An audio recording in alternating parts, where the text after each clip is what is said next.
Haleluya. Hebu kama umebarikiwa nyosha mkono wako mpungie Bwana Yesu. Haleluya.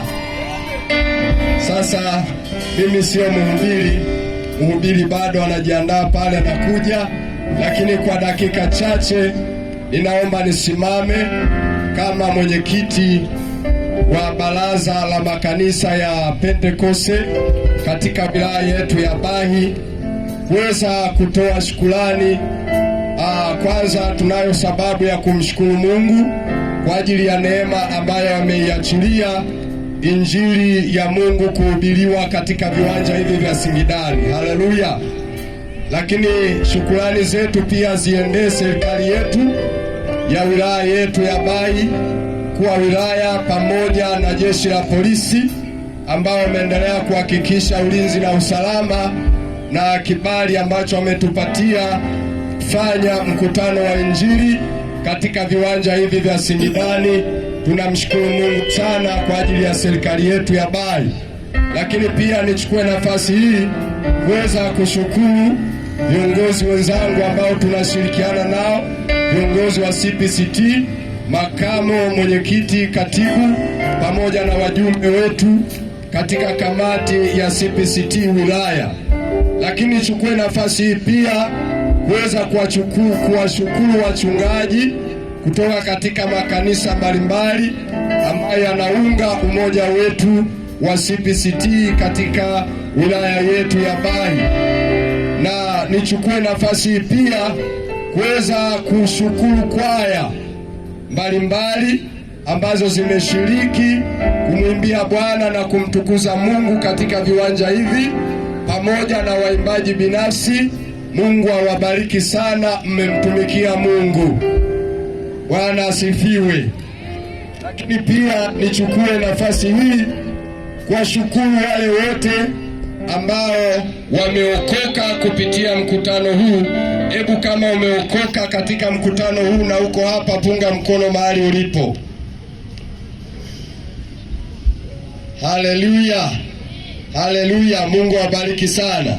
Lakini nichukue nafasi hii kumshukuru mwenye nyumba hapa ambapo tumeweka vifaa vyetu vya muziki, lakini kwa kutukubalia pia kutupa umeme. Niwashukuru majirani wanaozunguka eneo hili, wengine wameacha shughuli zao wakamheshimu Mungu kila wakati wa mkutano unapofika, wameendelea kutupa ushirikiano mzuri.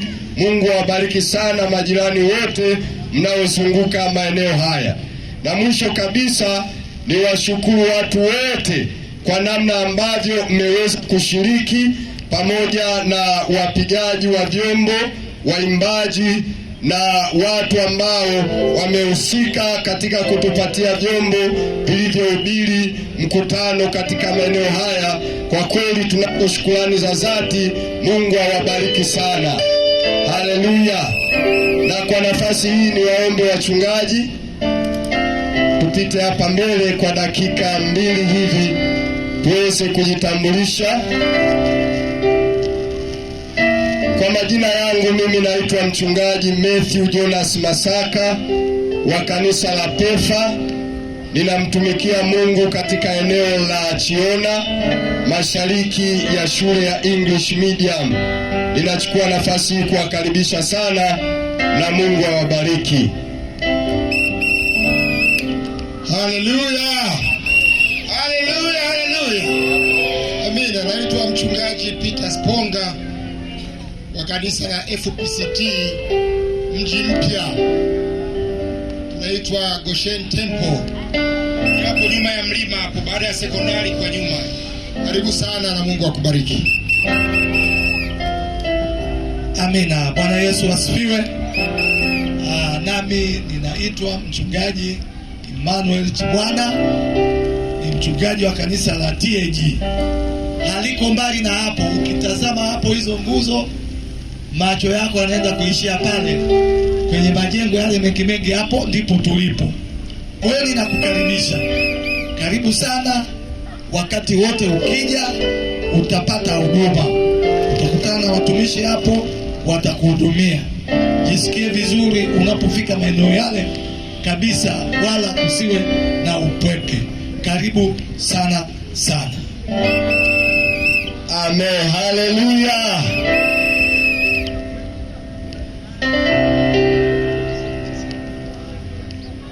Bwana Yesu asifiwe. Ongeza makofi na vigelegele siku ya leo. Kwa majina naitwa Mama Mchungaji Peter, kanisa la FPCT Mnadani. Kanisa letu lipo mashariki kidogo, karibu na Magodauni pale kwa Dangote. Mungu awabariki, karibuni sana. Amen. Mungu awabariki. Hebu ongeza makofi kwa Bwana Yesu. Haleluya. Amina. Nichukue nafasi tena kurudisha maiki kwa mtumishi wa Mungu wakati huu anapoenda kutuletea neno la Mungu siku yetu ya 8. Ongeza makofi kwa Bwana Yesu, makofi ya ushindi. Haleluya.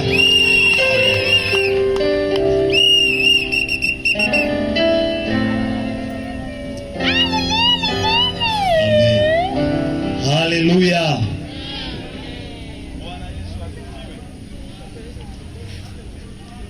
Bwana Yesu asifiwe.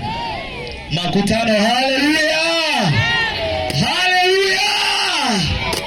Amen. Tunambariki Bwana kwa neema yake ambayo anatubarikia katika siku ya 8 kati ya siku 9 ambazo Bwana alitupa neema ya kuwa katika mji huu wa Bai. Ni mshukuru Mungu wa mbinguni ambaye ametupa afya na uzima katika siku zote hizo ambazo tumekuwa katika mji huu. Lakini pia nichukue nafasi hii kabisa kimahususi kwa niaba ya timu hii ya Injili iliyotoka kule Bagamoyo, kwa namna ambavyo mmetupokea watu wa mji huu mzuri wa Bai na kutupa ushirikiano katika siku zote 8 ambazo tumekuwepo mahali hapa. Mungu wa mbinguni awabariki sana, na kwa sababu mliturizia mkatukubali, basi pale baadaye mwishoni tutakapomaliza, inatambua kwamba wengi katika eneo hili, jamii ya watu wengi katika eneo hili ni watu wa biashara, na kwa sababu mlitupokea mkaturizia na kutukubali, basi na sisi kwa nafasi yetu kwenye zamu yetu kama watu wa Mungu, pale mwishoni tutawatakia baraka kwenye biashara zenu, kwenye kazi zenu, na tutakuwa tunaagana. Bwana Yesu asifiwe sana. Kwa dakika hizi chache naomba uniruhusu nikuletee neno la Mungu jioni ya leo. Ujumbe ambao nimeupa kichwa kinasema mkatae shetani na hila zake. Mkatae shetani na hila zake. Sababu mtu wa Mungu alikwisha kuomba, naomba nitembee na hilo wingu kwa sababu ya muda wetu. Nataka nijenge hoja kutokea kwenye ujumbe ambao unasema mkatae shetani na hila zake zote. Watu wa Mungu, tunaposema mkatae shetani na hila zake zote na mambo yake yote, hii ni kusema ya kwamba mwanadamu hawezi kumkataa shetani kwa akili zake. Mwanadamu hawezi kumkataa shetani kwa uwezo wake binafsi. Na hii ndio sababu ambayo inatufanya tuje mahali hapa kueleza habari njema za Yesu. Kwa sababu kitu pekee ambacho kinaweza kikamfanya mwanadamu kumkataa shetani, kumpinga shetani, kukaa mbali na uharibifu wa shetani, ni kumwamini Yesu kwa Bwana na Mwokozi wa maisha yako. Hakuna namna yoyote ambayo inaweza kumsaidia mwanadamu kukaa mbali na hila za adui. Hakuna jinsi yoyote ambayo mwanadamu anaweza akaitumia itakayomtenga na hila za adui. Haipo shule yoyote, hakipo kiwango chochote cha elimu kitakachoweza kumsaidia mwanadamu kuzikimbia hila za shetani. Wala hakuna dini wala imani yoyote ambayo inaweza kumsaidia mtu kukaa mbali na dhambi na uharibifu na hila za shetani, isipokuwa tu kumwamini Yesu kwa Bwana na Mwokozi wa maisha yako. Na kikawaida, kwa nini hauwezi kumkataa shetani kwa akili zako? Hamna shule yoyote ambayo unaweza ukasoma, hakipo kiwango chochote cha elimu ambacho unaweza ukasoma kikakusaidia wewe kumkataa shetani. Na ndio maana wapo madaktari ambao ni maprofesa kabisa, madaktari ambao ni wabobevu kwenye eneo la mapafu, lakini bado unamkuta ni daktari lakini ana urahibu wa kuvuta sigara. Hiyo ni kuonesha ya kwamba elimu aliyonayo bado haijamsaidia kukimbia hila za adui. Ni bado dhambi imemkamata, bado dhambi imemteka. Na hii ni kwa sababu gani? Hii ni kwa sababu, unifuate vizuri mtu wa Mungu, unifuate vizuri. Kunalo jambo jema sana ambalo litabadilisha maisha yako jioni ya leo, kama utanitegea sikio lako kwa dakika hizi chache ambazo nitakuwa ninazungumza. Hautabaki kama ulivyo. Sasa shetani ndiye kiumbe pekee ambacho kimeishi katika huu ulimwengu kuliko viumbe wengine wote. Shetani, maandiko yanamtambulisha kwetu kama joka wa zamani, akiwa na maana ya kwamba shetani ni kiumbe ambacho kina uzoefu na huu ulimwengu kuliko viumbe wengine wote. Viumbe vingine vyote ambavyo viko katika ulimwengu vyenye damu na nyama na roho ndani yake vilimkuta shetani katika ulimwengu. Hiyo ni kusema ya kwamba shetani ana uzoefu na maisha ya mwanadamu, kwa sababu alikuwepo tangu mwanzo. Sisi tunaposoma maandiko, tunasoma habari za Ibrahimu, tunasoma habari za Ayubu, tunasoma habari za Nuhu, ya kwamba ilikuwepo gharika. Lakini mambo hayo shetani yeye hayasomi. Alikuwepo, aliona wakati watu wanagarikishwa. Anamfahamu Ayubu kwa sura, tabia na sauti. Sisi tunamsoma kwenye maandiko matakatifu. Anamfahamu Eva, anamfahamu Hawa katika namna ya tabia na sauti. Lakini sisi tunajua habari hizi kupitia maandiko, kwa sababu shetani ni joka la zamani, lina uzoefu wa kutosha kwenye maisha haya. Hakuna mwanadamu yoyote nje ya Kristo Yesu ambaye anaweza akakimbia ila za adui. Ni sawa na mtu kikawaida tu kwenye maisha. Mtu ambaye ni mzee, ameishi miaka mingi, ana uzoefu hapa duniani, anaweza akajua mambo mengi sana. Sababu ya mvi alizonazo, amejikusanyia tajriba, amejikusanyia uzoefu wa mambo mengi. Kwa hiyo kuna mambo anayajua, na kama itatokea kwenye ujana wake amepita mikoa tofauti tofauti, anaweza akawa anajua lugha kutokea kwenye makabila tofauti tofauti. Maana yake ana uzoefu wa nini maana ya maisha. Sasa kwa shetani ni zaidi, kwa sababu yeye amekuwepo. Vizazi na vizazi vinapita, karne na karne zinasogea, lakini shetani yupo, adui yupo. Anamfahamu mwanadamu kwa udhaifu na nguvu zake. Kama kuna mahali ataamua kukutega, ataamua kukuvizia, huwezi ukamkwepa shetani nje ya kumwamini Yesu Kristo kwa Bwana na Mwokozi wa maisha yako. Kwa sababu gani? Kwa sababu walikuwepo watu kama wewe, walikuwepo mabinti kama wewe, walikuwepo vijana kama wewe ambao shetani aliwaangusha kwa mbinu yake ambayo ameitumia kuwaangusha kipindi chote. Ni sawa na mtu ambaye ana shamba lake analolimiliki, na mara zote amekuwa akilima kwenye hilo shamba. Anajuaga ya kwamba kwenye lile shamba langu upande wa kushoto huaga nikipandaga mahindi, wewe upande hauoti, lakini upande huu wa juu unatoaga sana mahindi mengi. Ni sawa na shetani anavyomfahamu mwanadamu. Anajua ya kwamba wewe ni wapi atakukamata, ni wapi atakutega, ni wapi atakuvizia na atakumaliza. Shetani anajua, anafahamu. Kwa hiyo huna namna ambavyo unaweza ukamkimbia shetani, ukamkataa shetani na hila zake nje ya Yesu Kristo. Ni swala la muda. Ni vile tu anakutengenezea mazingira mazuri ili mahali atakapokubananisha utoe mlio kisawasawa. Ashukuriwe Yesu jioni ya leo. Ziko habari njema tokea kwenye viwanja vya Singidani ambazo zinafunua siri za ufalme kwa habari ya hila za adui, ili wewe mtu wa Mungu upate kurehemika, upate huruma ya Bwana, akuhurumie, akupe uwezo, akupe nafasi ya kuzikimbia hila za adui. Bwana Yesu asifiwe sana. Niweke andiko la msingi ili niendelee kujenga hoja zangu hapo. Sasa kwenye hizi hila za adui, mara nyingi anatumia mbinu tofauti tofauti, lakini kwa sababu ya muda wetu jioni ya leo nitazungumza juu ya mbinu mbili tu, ama hila mbili ambazo adui anazitumia kuhakikisha anawanasa watu.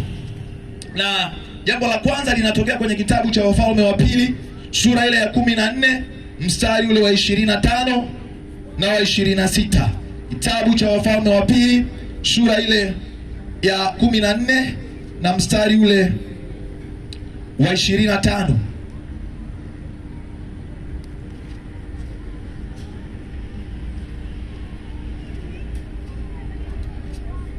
Jambo la kwanza ambalo adui ulitumia kama hila ama mbinu ya kuwakamata watu katika uharibifu, huwa ana tabia ya kutumia uzuri, ana tabia ya kutumia rasilimali alizonazo mwanadamu, vile vitu ambavyo mwanadamu kwenye maisha yake anavipa kipaumbele, ndivyo adui naye hupenda kuvitumia kuhakikisha anawakamata, anawatega wanadamu, anawaseta kwenye shimo la uharibifu na kuzimu.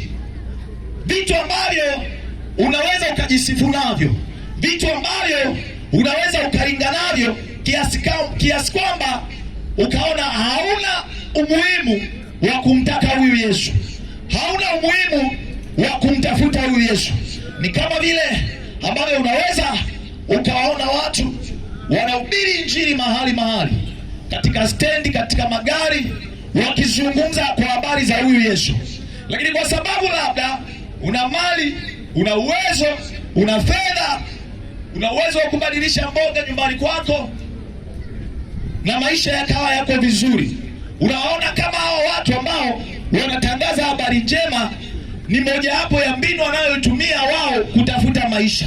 Sasa kwa sababu wewe umeshajipata na umeridhika, unaona ya kwamba hapana, mimi maisha ninayo, kwa hiyo sihitaji kujiunga na watu wajanja ambao labda wanaweza wakanisaidia kutafuta maisha wakati mimi nimeshayapata. Hiyo ni mbinu ambayo adui anaitumia. Sasa nikuoneshe kisa kimoja tokea kwenye Biblia takatifu ya jinsi gani uzuri wa mtu, jambo ambalo alikuwa analitegemea kwenye maisha yake, jambo ambalo alikuwa anaringa nalo kwenye maisha yake, jinsi lilimuangamiza. Maandiko matakatifu kutokea kwenye kitabu cha Samueli wa pili sura ile ya 14 na mstari ule wa 25 mpaka ule wa 26, maandiko yanasema palikuwepo na mtu mmoja anaitwa Daudi.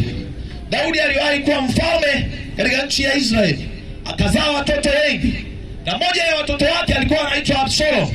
Na maandiko matakatifu yanasema huyo Absalom alikuwa na sifa moja ya ziada sana ambayo ilimfanya katika nchi yote ya Israeli watu wamsifie. Na maandiko yanasema alikuwa ni mzuri wa sura, utosi hata unyayo wake, wala hapakuwa na hila ndani yake. Tunafahamu ya kwamba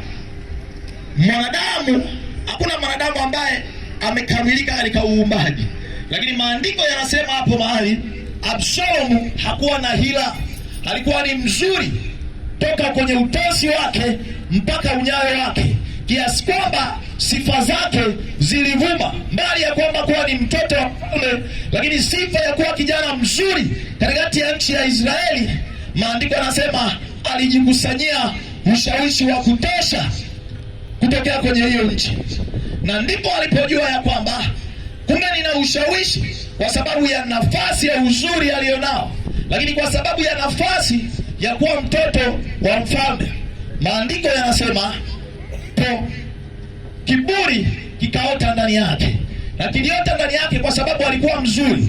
Na maandiko hayaishi tu kusema mzuri, yameeleza uzuri wake kwa ujumla, lakini yakachagua eneo moja mahususi kwenye mwili wake kuonesha alikuwa mzuri, lakini ile eneo lilikuwa ni zuri zaidi. Maandiko yanasema alikuwa na nywele nyingi sana. Nywele hizo ingetokea angeziacha kwenye kipindi cha mwaka mmoja, basi zingeweza kufika shekeli 200. Shekeli 200 ukizibadilisha kwenye vipimo vya leo ni sawasawa na kilogramu 2. Hebu fikiria mtu ambaye anaweza akaacha nywele zake kwenye kipindi cha mwaka mmoja, akizipima kwenye mizani ya mfalme zinafika shekeli 200, kilo 2. Kikawaida ili upate kilo 200, upate kilo 2 za nywele ni lazima ungetafuta watu 30 ambao hawajanyoa mwaka mzima, ndio ukusanye nywele zao zote, alafu uzipime, ndio utapata kilogramu 2. Lakini kwa huyu mtu wa Mungu, mtoto wa mfalme aitwaye Absalomu, maandiko yanasema alikuwa na nywele nyingi sana, kiasi kwamba kila mwaka ilibidi azikate nywele zake. Sasa maandiko yanapozungumza juu ya kusifia jambo lolote, huwa hayasifii bure. Kuna kitu yanataka kueleza hapo mbele, kuna jambo yanataka kueleza. Sasa ili nisije nikawa nasomea hewani, nitaomba nisome hapo mahali. Samueli wa pili sura ya 14 na mstari wa 26. Maandiko yanasema, basi katika Israeli wote hapakuwa na mtu hata mmoja mwenye kufikiwa kwa uzuri wake kama huyo Absalomu. Tangu nyayo za miguu yake hata utosi wa kichwa chake hapakuwa na hila kwake. Naye aliponyoa kichwa, basi mwisho wa kila mwaka hunyoa, na kwa sababu nywele zilikuwa nzito kwake, kwa hiyo akanyoa. Upima nywele za kichwa chake shekeli 200 kwa uzani wa mfalme. Bwana Yesu asifiwe sana. Sasa ukipata muda, unaweza ukaenda ukasoma hiyo habari kuanzia sura ile ya 13 na kuendelea, utapata hichi kisa chote vizuri. Ninachotaka kusema ni nini? Maandiko yanasema baada ya Absalomu kuona ya kwamba uzuri alionao unaweza ukamsaidia kupata vitu fulani fulani, unaweza ukamsaidia kugeuza mioyo ya watu wakamtazama yeye kama mfalme badala ya baba yake, ndipo kiburi kikainuka ndani yake, akaanza kujivuna kwa sababu ya ushawishi wa uzuri alionao. Akaanza kuwabadilisha wana wa Israeli wamtazame yeye kama mfalme kinyume na baba yake. Maandiko yanasema akaamua kufanya hila, akaenda katika sehemu moja ya Israeli inaitwa Heron. Akiwa huko akachukua mioyo ya wale watu ambao walikuwa ni watawala chini ya baba yake, akawageuza mioyo yao ya kwamba wamuone yeye kama mtawala. Na baada ya muda akaamua kutangaza katika Israeli yote ya kwamba yeye ni mfalme kinyume cha baba yake. Na kama haikutosha, akaamua kulala na masulia 10 wa baba yake. Hii yote ni kuonesha uzuri alionao ulimpa kiburi ya kwamba anaweza hata akampindua baba yake ambaye alikuwa ni mfalme wa Israeli. Maandiko yanasema akajikusanyia jeshi. Alipojikusanyia jeshi, Absalomu akaingia nalo msituni kama waasi, akitaka kumpindua baba yake, akitaka kuchukua nafasi ya utawala wa nchi ya Israeli kinyume cha baba yake Daudi. Maandiko yanasema alipata wafuasi wengi kwa sababu ya huo ushawishi alionao. Alichukua mioyo ya Waisraeli wengi akaingia nao porini. Lakini wakati ameingia porini, baba yake akaandaa jeshi ambalo alilipa kazi ya kutafuta wafuasi wote ambao waliambatana katika tendo la uasi la kwenda porini na Absalomu. Lakini akawapa kazi moja ya kufanya: hakikisheni ya kwamba mnaua kila ambaye ameambatana na Absalomu, lakini Absalomu mwenyewe msimuue. Maandiko yanasema vikapiganwa vita katika ule msitu, na kwa sababu huo msitu ulikuwa umefunga sana, watu ambao walikufa kutokana na uzito wa huo msitu kuwa na vichaka walikuwa ni watu wengi sana kuliko wale ambao waliuawa kwa vita. Sura ya 14 inaeleza, sura ya 18 mstari ule wa 6 inaeleza. Nitasoma hapo mahali. Maandiko yanasema,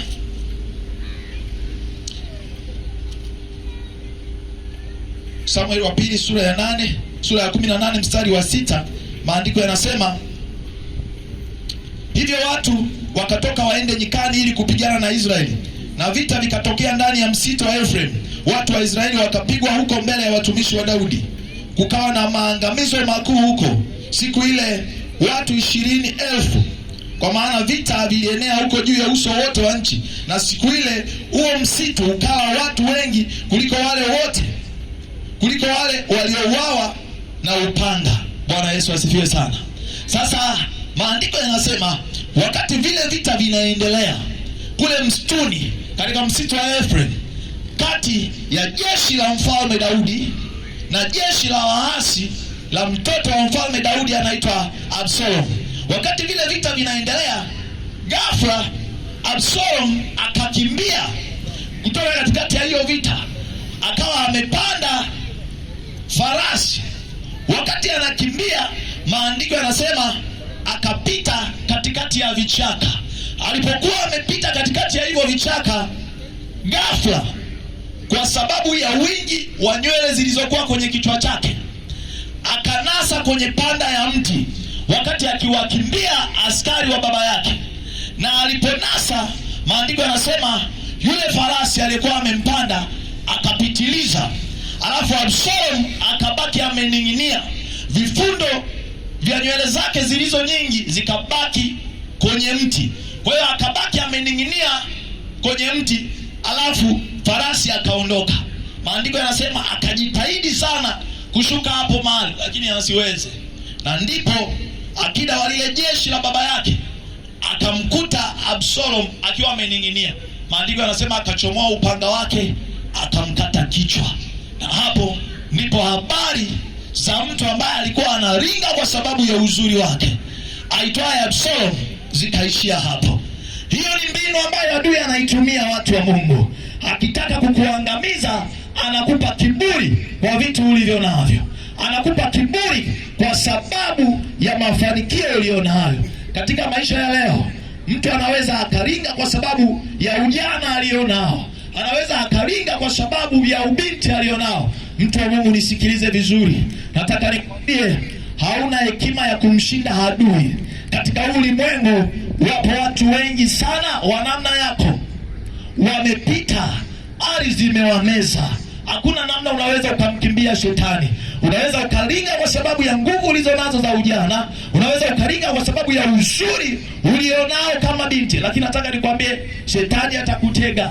Shetani kuna mahali anakuvizia na atakukamata. Utashangaa katika ujana wako na nguvu zako ulizokuwa unaziringia, ghafla umejipata umeishia kwenye kuwa na maambukizi ya virusi vya ukimwi. Lakini ulikuwa unaringia uzuri wako, ulikuwa unaringia hali yako ulionayo ya ujana. Wakati mwingine labda ulikuwa unaringia fedha zako.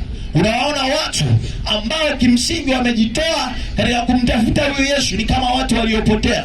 Uko bize na biashara, uko bize na miradi, na wakati mwingine ili kuboresha miradi yako unajipata umeenda kwa waganga, umefanya na ushirikina, ukihisi kwamba duniani jumla ya mambo yote ni kumiliki vitu. Na unajikuta mwisho wa siku, kwa sababu ya masharti ambayo umepewa na waganga, kwa sababu ya vitu ambavyo umepewa kuvifanya, unaposhindwa kuvifanya yanakuwa majuto, unakuwa mwisho wako. Lakini niko hapa, mtu wa Mungu, jioni ya leo kukwambia ya kwamba hiyo ni hila ya shetani. Watu wanaomtafuta Mungu, sio kwamba kuna vitu wamekosa, sio kwamba kuna mambo hayaendi sawa sawa katika maisha yao, sio kwamba hawana ratiba nzuri za kufanya. Watu wa Mungu, tunayo mambo ya maana sana ya kufanya, tunavyo vitu vya maana sana vya kufanya, lakini tumejua, tumesoma, neema ya Kristo imetufunulia ya kwamba bila kumpata huyu Yesu hauwezi kuwa salama katika ufalme huu, hauwezi kuwa salama katika ulimwengu huu. Na ndio maana hiyo ni sababu jioni ya leo ninapokuhubiri, mtu wa Mungu, nikwambia kwamba mpe Yesu maisha yako, yakabidhi maisha yako mikononi mwa Yesu. Hakuna namna unaweza ukasitirika, hakuna namna unaweza ukahifadhika. Adui atakuchinja, na adui hana huruma, mtu wa Mungu. Vile unavyoona mama anazaa mtoto wake, mtoto anamnyonyesha, anamlea, anakuwa, alafu mwisho wa siku mtoto anaishia kuwa mwizi. Alafu jinsi shetani ambavyo hana huruma, huyo mtoto anakamatwa katika hali ya kuiba, wanampiga, wanamvalisha tairi, kisha wanamchema. Alafu nyumbani mama akiwa amekaa analetewa taarifa ya kwamba kijana wako ameuawa kwa kuchoma na moto. Nataka nikwambie, wamama watakuwa wanaelewa, hata kama mtoto wake alikuwa ni mwizi, hata kama kweli mtoto wake alikuwa ni jambazi, lakini ule uchungu alio nao wa kuzaa alafu mtoto wake akaishiwa kuuawa. Nataka nikwambie, hivyo ndivyo ambavyo Mungu anajisikia kwa mwanadamu ambaye maisha yake yanaishia katika uharibifu kwa adui shetani. Mtu wa Mungu, muamini Yesu, muamini Yesu awe Bwana na Mwokozi wa maisha yako. Hakuna namna unaweza ukasitirika, hakuna namna unaweza ukahifadhika. Hayo mambo yote ambayo unahisi yanaweza yakakusaidia, huo ndio mtego.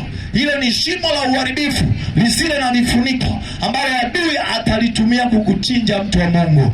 Maisha yako yatachukuliwa, maisha yako yatanyauka ghafla kama upepo. Vitu unavyoringa navyo, vitu ambavyo unavifurahia katika maisha yako, huo ni mtego wa shetani kama uko nje ya Yesu. Ni wito wangu, mtu wa Mungu, naipata kusikia sauti mahali popote ulipo jioni ya leo, ya kwamba Yesu anakupenda, na ndio maana anakufunulia siri hizi za ufalme. Umkimbie shetani. Shetani atakuchinja. Shetani hana urafiki na mwanadamu hata mara moja. Shetani hajawahi kuwa na huruma na mwanadamu hata mara moja. Huko kwenye mizimu, huko kwa waganga unapoenda, nataka nikwambie, hiyo ni adaa unafanyiwa na shetani. Anakuvizia, kuna siku utanasa kwenye panda, kuna siku utaingia kwenye 18 zake. Atakuchinja bila huruma, atakuchinja bila huruma. Muamini Yesu leo, ayabadilishe maisha yako, mtu wa Mungu. Muamini Yesu jioni ya leo. Sijui una jambo gani la kukufanya umkatae huyu Yesu. Sijui una kitu gani cha kukufanya ukatae hizi habari njema za ufalme, watu wa Mungu. Yesu anakupenda, mtu wa Mungu. Nimalize na jambo la pili. Jambo la pili ambalo adui shetani huwa analitumia kama hila kwa ajili ya kuwakamata na kuwanasa watu wa Mungu katika shimo la uharibifu, huwa anatumia kitu kinachoitwa uchawi wa Balaamu. Kwenye maandiko matakatifu, kitabu kile cha Hesabu sura ya 23 na mstari wa 23, kuna ujumbe mchawi mmoja ambaye anaitwa Balaamu anautoa. Na maandiko haya wengi wanafikiri ni Mungu aliyasema, lakini maandiko haya ama ujumbe huu ulitolewa na mchawi maarufu katika nchi ya Moabu, alikuwa anaitwa Balaamu. Kitabu kile cha Hesabu sura ya 23 mstari wa 23, maandiko yanasema, hakika hapana uchawi juu ya Yakobo, wala hapana uganga juu ya Israeli. Sasa habari za Yakobo na Israeli zitasemwa ni mambo gani aliyoyatenda Mungu. Huyu mchawi aitwaye Balaamu tokea kwenye nchi ya Moabu anazungumza jambo hili, akisema ya kwamba hakika hapana uchawi juu ya Yakobo, wala hapana uganga juu ya Israeli. Sasa wana wa Israeli walipokuwa wanatoka kwenye nchi ya Misri na wanakwenda kwenye nchi ya ahadi ambayo Bwana aliwaahidia, katikati ya safari yao iliwalazimisha kupita kwenye nchi inaitwa Moabu. Na katika nchi inaitwa Moabu ilikuwa inaongozwa na mfalme ambaye alikuwa anaitwa Balaki. Sasa kwa sababu ya taarifa ambazo Balaki alikuwa amezipata, jinsi wana wa Israeli wakipita mahali wanavyosababisha uharibifu, yeye akaazimu moyoni mwake ya kwamba hata waruhusu wana wa Israeli wapite kwenye nchi yake, waende kwenye nchi ya ahadi Kanaani. Akaazimu ya kwamba atawazuia wasikatize wana wa Israeli. Maandiko yanasema wakajitahidi kumshawishi Balaki awaruhusu akatize katika hiyo nchi ya Moabu. Wakamwambia kwamba hata kama tutasababisha uharibifu tutakulipa. Lakini maandiko yanasema Balaki akakataa, akawagomea wana wa Israeli wasipite kwenye hiyo nchi ya Moabu. Na baadaye, ili kuongeza zaidi ya kwamba hawafanikiwi kupita, akaamua kutafuta mchawi maarufu sana katika ile nchi ya Moabu ambaye alikuwa na ujuzi wa kuroga. Alikuwa na ujuzi, maandiko yanatumia lugha, alikuwa na uwezo wa kulaani kwa kutumia tunguli, lakini pia alikuwa na uwezo wa kusababisha akamloga mtu bila kutumia tunguli. Na mimi niliposoma hapo mahali nikasema, hii namna ya pili ya kumloga mtu bila kutumia tunguli, huu ndio uchawi kuliko hata ule wa kutumia tunguli. Maandiko yanasema Balaki akatuma wajumbe kwa Balaamu ya kwamba anataka uje unisaidie kuwalaani wana wa Israeli wasipate kupita kwenye nchi yao. Sasa huyu mchawi Balaamu alikuwa ni mchawi wa viwango vya juu sana. Kabla hajakuloga ni lazima aingie kwenye makorido ya uchawi wake, apime kiwango chako cha kiroho.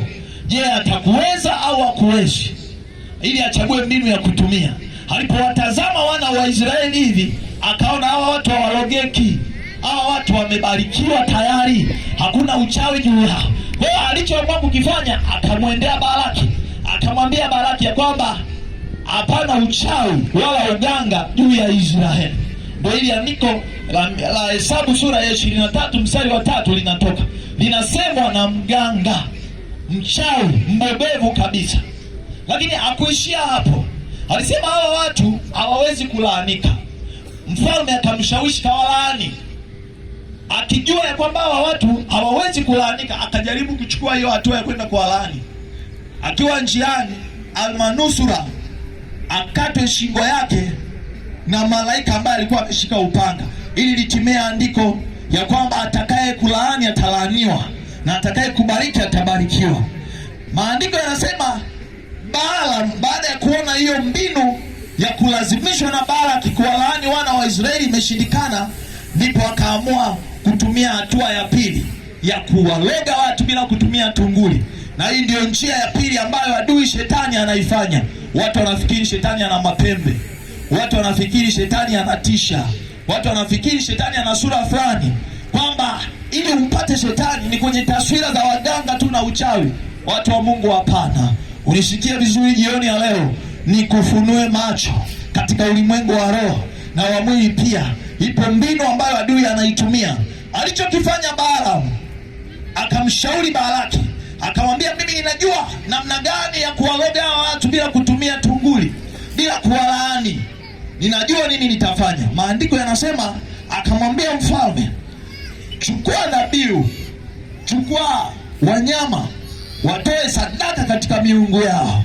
Alafu baada ya kutoa sadaka katika miungu yako ya Moabu, andaa karamu, andaa chakula, andaa sherehe, waalike wana wa Israeli waje kwenye hiyo karamu. Watakula hiko chakula, na kwa sababu hiko chakula kinatoka kwenye sadaka za sanamu na miungu, watakapokila tu watajisahau, watazini na wana wa Moabu, na hapo utakuwa umewafarakanisha na Mungu wao.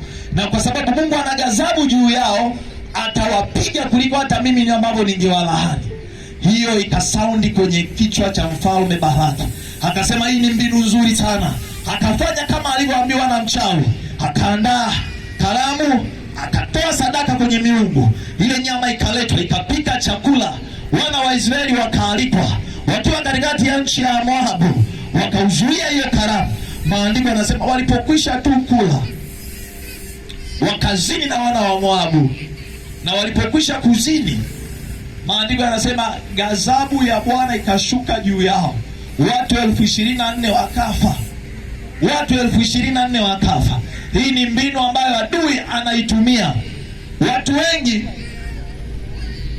mitazamo yao ya kwamba siendi kwa mganga, siendi kufanya ulozi, siendi kufanya ushirikina, inampa kiburi ya kwamba yuko salama, ya kwamba huwezi ukanipata kwenye uchawi, huwezi ukanipata kwenye uganga. Lakini kumbe shetani alishashtuka, anajua hiyo mbinu unaijua. Na kwa sababu hiyo mbinu unaijua, rejelea mwanzoni nilipokuwa naanza, nikasema wewe huwezi kumshinda adui. Adui ana akili nyingi sana kushinda wewe. Ameishi na watu wengi sana wa jinsia yako, ameishi na watu wengi sana wa umri wako, ameishi na watu wengi sana wa tabia zako. Anajua ni wapi kwa udhaifu ulionao atakukamata. Na kwa sababu huko nje ya Yesu ana uhakika huo. Sasa katika hali isiyo ya kawaida, baada ya kusema kwamba mimi siendi kwa mganga, adui analeta mbinu nyingine. Anakuambia kwamba kwa mganga uendi, pombe haunywi, uzinzi haufanyi.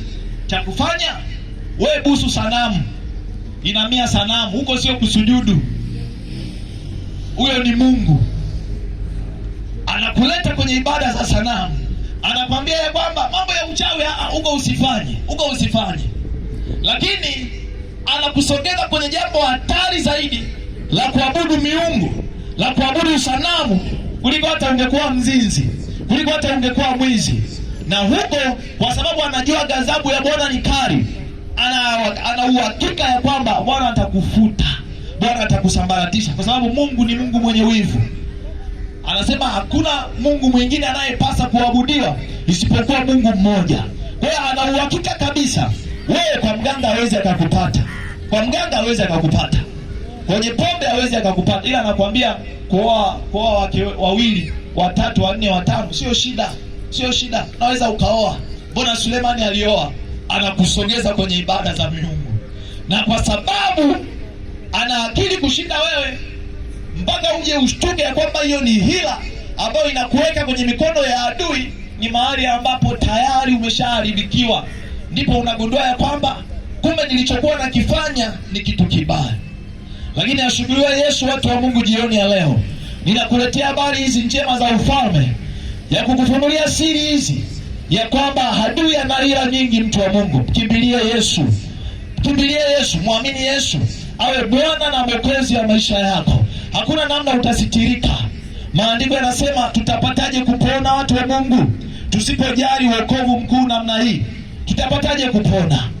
Utapataje kusitirika? Watoto wako watapataje kupona katika ulimwengu huu? Wewe mama, usipomwamini Yesu, usipomwamini Yesu, unapoambiwa kwa habari ya mambo ya ulokole, unapoambiwa kwa habari ya mambo ya kumpa Yesu maisha yako, unaona kama ni mambo ya kipuuzi, unaona kama ni mambo yaliyopitwa na wakati.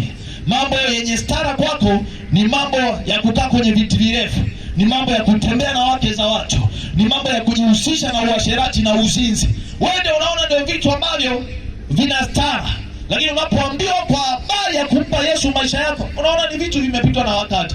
Mtu wa Mungu, nataka nikwambie, muda sio mrefu tutasikia mlio wako.